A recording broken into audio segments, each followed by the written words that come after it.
Hi, this is Amir Qureshi. Welcome to my video blog Kamyabi, where we unlock the door to your success. And we're filming this season in this very trendy coffee shop called The Warehouse in Islamabad. So if you're ever looking for a good coffee, this is a place to come. I'm going to be joining Hira, who's got a very interesting startup called SHEKAB, what it is all about. So SHEKAB is basically a transportation service for working women. It was initiated to ease the transportation woes that working women in Pakistan face.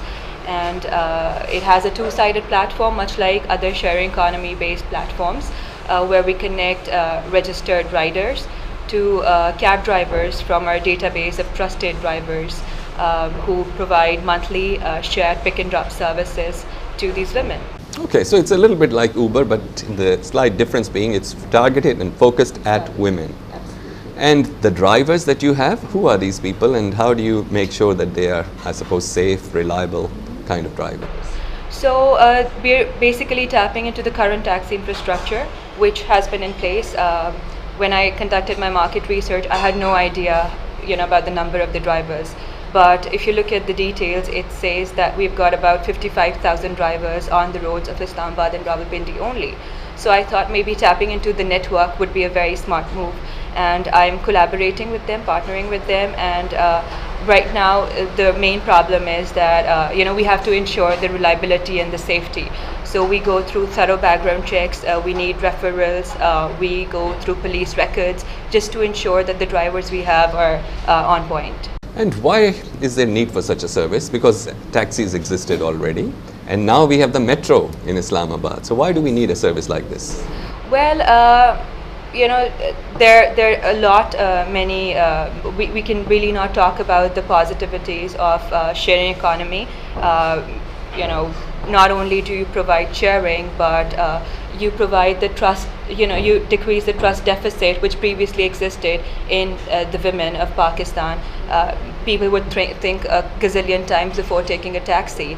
But our service basically lets them choose wisely, connects them with a driver where their routes are matched and they get all the services they need, plus with an added advantage of it being shared, as well as we are different because our service is affordable, reliable and safe.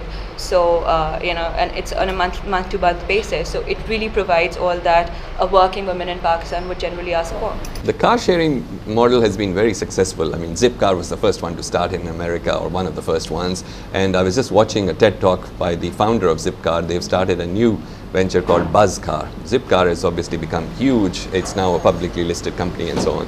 And Buzzcar is about people renting their own car to other people, and that should also be a success. What are your plans for this business and where do you see it going? And is it actually starting to generate positive revenues for you now? It has. Well, we had our soft launch on the 27th of July and the service was operational in the twin cities of Islamabad and Rawalpindi on the 15th of August. And so far, we have been overwhelmed by the response we've received. I think, it's really clicked well with the women who really wanted, just a go-to place where they could really look up whatever they needed and, be connected to a suitable driver. So when I see it like that, I'm really happy with where it's going. But we have other plans. We initially came with the idea of having women drivers. So maybe that could be on the cards, and maybe we could look at the interiors of taxis just to make them more different and all women specific taxis. But I also want to incorporate something like Uber, where every woman on the road can give a ride to another woman needing a ride. So we have that too on our, in the future plan. I suppose anything which reduces the number of cars on the road, especially in countries where we have large populations, the road network isn't that great, is a very, very positive thing. Environmentally, to bahut achhi cheez hai na, to do that, reduce the amount of pollution and so on. And women obviously feel insecure going into taxis where they don't know the drivers, and this is a problem that isn't just, I suppose, in Pakistan. India has a female-oriented taxi service. Dubai has female taxi drivers as well. So there is definitely potential and a need for this kind of thing. So now this is your chance to ask me questions. I've asked you enough questions. What would you ask me if you could? Well, we've started with Islamabad and Rawalpindi, and when I look at other models like Uber, you cannot even question how fast it scaled up, and it just spread like wildfire. So I'd want to understand what is the secret to scalability, and how to go about other places, maybe Islamabad, Lahore, Karachi. I would like to expand more. This is the million-dollar question, and if we can get this right, obviously the business will become very profitable and so on. And the challenge is, for a startup in Pakistan, you have some resistance because it's a new idea, new concept, and car sharing is still, you're effectively breaking new ground. So you have to realize it will not have the speed and the pace that Uber was able to have in places like the United States where it started. However, if you look at the problem definitely exists. We have lots of women who are working, and getting to work is a major problem. If they don't have family members who can drive them or their own cars, it's very, very problematic. So I'm very confident there is a market in Lahore and Karachi and in most of the big cities.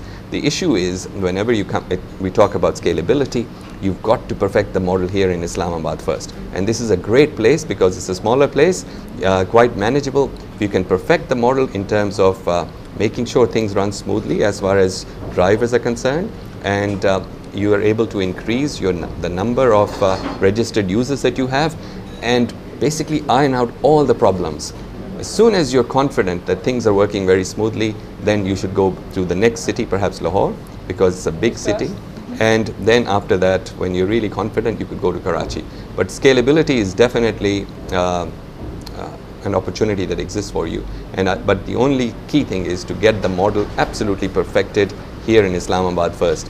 And then basically sky is the limit for you, because Karachi and Lahore are huge. Absolutely. Thank you very much. Well, thank you for joining me. This is Amir Qureshi, and I hope you've enjoyed this episode of Kamyabi, where we help you unlock the door to success. Join me for another episode soon.